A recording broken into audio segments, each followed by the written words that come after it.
तर मंडळी, मी तुमचा ब्लॉगर साग्या. तर आज सकाळ सकाळी आपल्याला भावाच्या जायचं होतं. भावाची गाय आजारी होती. तोपर्यंत पाऊस पण चिरचिर येत होता. चला की म्हणलं बघू गायला काय झालंय, उठा नाही म्हणल्यावर आलोय. मग भावाच्या घरी गोट्यात डॉक्टर बिक्टर सगळे होते. गाय सकाळी येईल ती, त्यामुळे गाय जरा कॅल्शियम कमी झालं होतं, त्यामुळे गाय उठत नव्हती.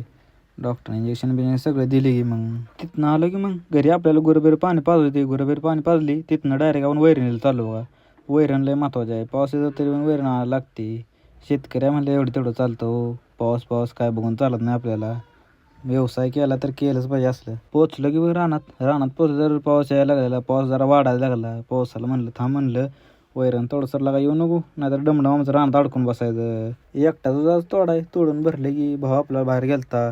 चला म्हणलं जाऊया घरी, पाऊस पण यायला लागला. आता घरी पोचतोय तोपर्यंत अध्यक्षाचा फोन आला. डिझेलला जायचं आपल्याला डिगंजीला, वाट करायचे, फळी मारायच्या वाटवानं. मग चाललोय मग डिझेल नाही जाता जाता म्हणलं गाड्याला बी उचलावं. एकट्याला कुठं जायचं असल्या पावसात, गार लागतंय. ड्रायव्हर आहे नाही गाडी, भिजला तर काय गाड्याला होत नाही, म्हणून गाड्याला घेतला की चिखला चंद्राने गाडी हळू चालत नाही हो, लयच फास्ट चालवते. काय करायचं. पुढं दादाबाच्या घरी येऊन थांबलो तर 2 गाडी आले. गाड्यांना मला हळूहळू जाऊन छत्री उलट होईल आलं. मग डिगंजीत आल्यावर घेतलं डिझेल आपलं केरी चालू.